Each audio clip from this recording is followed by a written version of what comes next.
ଶ୍ରୀକୃଷ୍ଣ ବନ୍ଧୁମାନେ ଜୀବନରେ ଏକୁଟିଆ ପଡ଼ିଯାଇଛନ୍ତି କି? ଆଦୌ ଭାଙ୍ଗି ପଡ଼ନ୍ତୁ ନାହିଁ।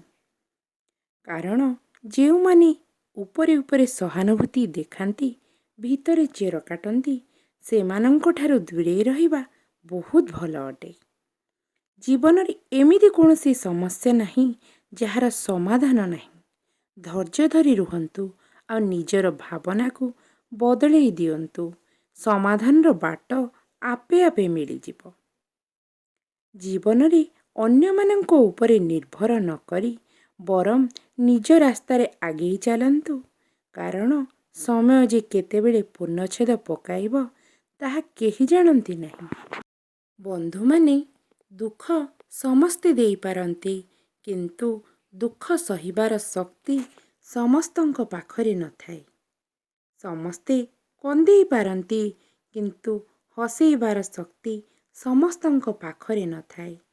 ଠିକ୍ ସେହିପରି ବନ୍ଧୁତା ମଧ୍ୟ ସମସ୍ତେ କରିପାରନ୍ତି, କିନ୍ତୁ ବନ୍ଧୁତା ତୁଲାଇବାର ଶକ୍ତି ସମସ୍ତଙ୍କ ପାଖରେ ହିଁ ନଥାଏ। ଖାଲି ହାତରେ ଆସିଥିଲେ ବନ୍ଧୁମାନେ, ଚାଲିଯିବା ଖାଲି ହାତରେ। ଯାହା କିଛି ଆଜି ତୁମର, ଗତକାଲି ଅନ୍ୟର ଥିଲା, ଆସନ୍ତାକାଲି ମଧ୍ୟ ଆଉ କାହାର ହେବ। ସେଥିପାଇଁ ଏସବୁ ଭାବି ଦୁଃଖ କରନ୍ତୁ ନାହିଁ। ବାସ୍ତବରେ ଏହା ଆମର ଦୁଃଖର ହିଁ କାରଣ ଅଟେ। ପ୍ରାର୍ଥନା କରିବା ବେଳେ ମନୁଷ୍ୟ ଭାବିନିଏ ଭଗବାନ ତା କଥା ଶୁଣନ୍ତି, କିନ୍ତୁ ନିନ୍ଦା କରିବା ସମୟରେ ସେ ଭୁଲିଯାଏ। ଠିକ୍ ସେମିତି ପୁଣ୍ୟ କରିବା ସମୟରେ ମନୁଷ୍ୟ ଭାବିନିଏ ଭଗବାନ ଦେଖନ୍ତି, କିନ୍ତୁ ପାପ କରିବା ସମୟରେ ସେ ମଧ୍ୟ ଭୁଲିଯାଏ। ବନ୍ଧୁମାନେ, ଶ୍ରୀକୃଷ୍ଣ କୁହନ୍ତି, ସମ୍ମାନ ଦେଇ ଶିଖନ୍ତୁ, ସମ୍ମାନ ପାଇବେ। ଦାନ କରି ଦେଖନ୍ତୁ, ଧର୍ମ ଅର୍ଜନ କରିବେ। ରାଗ ହିଂସା ଭୁଲନ୍ତୁ, ଆଦର ପାଇବେ ଏବଂ ମୃତ୍ୟୁକୁ ମନେ ରଖନ୍ତୁ, ଲୋଭରୁ ମୁକ୍ତି ପାଇବେ। ଖୁସି ମାଗିଲେ ମିଳେ ନାହିଁ ବନ୍ଧୁମାନେ। ସମୟ ଆସିଲେ ଖୁସି ଆପେ ଆପେ ଆପଣଙ୍କ ପାଖକୁ ଆସିବ, କିନ୍ତୁ ଏକଥା ମଣିଷ ବୁଝିକି ବି ଅବୁଝା ହୁଏ। ମିଛ ମରୀଚିକା ପଛରେ ଧାଇଁ ନିଜକୁ କଷ୍ଟ ଆଡ଼କୁ ଟାଣି ଆଣେ। ବିଶ୍ୱାସ କରିବାର ଅଛି ତ ପଶୁମାନଙ୍କୁ ବିଶ୍ୱାସ କରନ୍ତୁ, କିନ୍ତୁ 2 ସେକେଣ୍ଡରେ ନିଜର ମତ ପରିବର୍ତ୍ତନ କରୁଥିବା ପଶୁଠାରୁ ହୀନ ମଣିଷକୁ କେବେହେଲେ ବିଶ୍ୱାସ କରନ୍ତୁ ନାହିଁ। ଗୀତାରେ ସବୁକିଛି ଅଛି ବନ୍ଧୁମାନେ, କିନ୍ତୁ ମିଥ୍ୟା ନାହିଁ। ସେହିପରି ସ୍ୱର୍ଗରେ ସବୁକିଛି ଅଛି, କିନ୍ତୁ ମୃତ୍ୟୁ ନାହିଁ। ଦୁନିଆରେ ମଧ୍ୟ ସବୁକିଛି ଅଛି, କିନ୍ତୁ ଶାନ୍ତି ନାହିଁ। ଏବଂ ଆଜିର ମଣିଷ ପାଖରେ ସବୁକିଛି ଅଛି, କିନ୍ତୁ ଧୈର୍ଯ୍ୟ ଟିକେ ନାହିଁ। ଯେମିତି ଔଷଧ ପକେଟରେ ନୁହେଁ, ଶରୀର ଭିତରକୁ ଗଲେ କାମ କରିଥାଏ, ଠିକ୍ ସେମିତି ସୁବିଚାର ଫୋନ୍ ଭିତରେ ନୁହେଁ, ନିଜ ମନ ଭିତରକୁ ଗଲେ ଜୀବନ ସଫଳ କରିଦିଏ। ସବୁବେଳେ ମନେ ରଖିଥିବେ, ବେଇମାନ କେବେ ବି ଅନୁତାପ କରେ ନାହିଁ ଏବଂ ସ୍ୱାର୍ଥପର କେବେ ବି କୃତଜ୍ଞତା ଜଣାଏ ନାହିଁ, ଆଉ ସୁବିଧାବାଦୀ କେବେ ବି କାହାର ଆପଣାର ହୁଏ ନାହିଁ। ଜୀବନରେ 2 ଜଣଙ୍କ ପଛରେ କେବେ ବି ଦୌଡ଼ନ୍ତୁ ନାହିଁ ବନ୍ଧୁମାନେ। ଦୌଡ଼ୁଥିବା ଘୋଡ଼ା ଆଉ ଟଙ୍କାବାଲା ମଣିଷ, ଏମାନେ ଯେକୌଣସି ସମୟରେ ବି ଆପଣଙ୍କୁ ଧୋକା ଦେଇପାରନ୍ତି। ନିଶ୍ଚୟ ବୁଦ୍ଧି, ସଚ୍ଚା ଭାବନା ଓ ଅଟଳ ବିଶ୍ୱାସର ଜୀବନ ଅନ୍ୟକୁ ପ୍ରେରଣା ଦିଏ।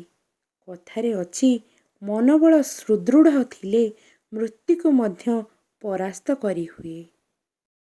ବନ୍ଧୁମାନେ, ଆମର ସବୁବେଳେ ସବୁକିଛି ପାଇବାର ଆଶା ହିଁ ମନୁଷ୍ୟକୁ ଦୁଃଖ ଓ ଅଶାନ୍ତିର ଅନ୍ଧକାର ମଧ୍ୟକୁ ଟାଣି ନେଇଥାଏ।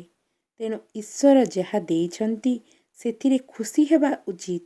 ତେବେ ଯାଇ ଏ ସଂସାରରେ ଶାନ୍ତିରେ ବଞ୍ଚିପାରିବା ଆମେମାନେ। ଜୀବନରେ ଯେଉଁ ଲୋକମାନେ ଆପଣଙ୍କ ଠାରୁ ଦୂରେଇବାକୁ ଚାହାନ୍ତି, ସେମାନେ ପ୍ରଥମେ ଆପଣଙ୍କୁ କୌଣସି ଏକ ମାଧ୍ୟମରେ ଦୋଷୀ କରିଦିଅନ୍ତି ଏବଂ ପରେ ନିଜ ଦୋଷ ଅନ୍ୟ ଉପରେ ଲଦି ଦେଇ ଦୂରେଇ ଯାଆନ୍ତି। ଯେତେବେଳେ ଯନ୍ତ୍ରଣା ଏକ ଶିକ୍ଷକ ବନିଯାଏ ନା, ସେତେବେଳେ ଶିଖିବା ଏକ ଉପହାର ହୋଇଯାଏ। ମିଛର ଗତି ଯେତେ ଅଧିକ ହେଉନା କାହିଁକି, ଲକ୍ଷ୍ୟସ୍ଥଳରେ କେବଳ ସତ୍ୟ ହିଁ ପହଞ୍ଚିଥାଏ। ବନ୍ଧୁମାନେ, ଗୋଟିଏ ଭୋକିଲା ପେଟ ହିଁ କହିପାରେ ମୁଠାଏ ଭାତର ମୂଲ୍ୟ କେତେ। ଠିକ୍ ସେହିପରି ବୁନ୍ଦାଏ ପାଣି ହିଁ ଜାଣିପାରେ ଗୋଟେ ଜୀବନର ମୂଲ୍ୟ କେତେ ଏବଂ ଗୋଟେ ଦୁଃଖୀ ଲୋକ ହିଁ ବୁଝିପାରେ ଅନ୍ୟର ଦୁଃଖ କେତେ। ଯଦି ଆପଣ ଜୀବନ ରାସ୍ତାରେ ଥକି ଯାଉଛନ୍ତି, ତାହେଲେ ବିଶ୍ରାମ ନେବା ଶିଖି ନିଅନ୍ତୁ, ହାରିବା ନୁହେଁ।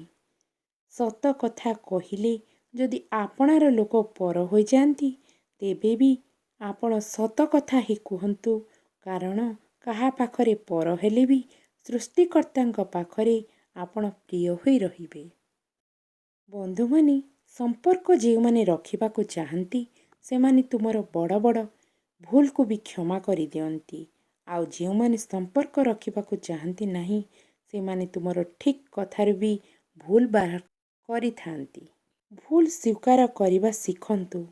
ଭୁଲ ସ୍ୱୀକାର କରିଦେଲେ ଆପଣ ଛୋଟ ହୋଇଯିବେନି, ବରଂ ଭୁଲଠାରୁ କିଛି ଶିକ୍ଷା ଗ୍ରହଣ କରିବେ, ଯାହାଦ୍ୱାରା ସେହି ଭୁଲ ଦ୍ୱିତୀୟ ଥର ପାଇଁ ଆଉ ହେବ ନାହିଁ।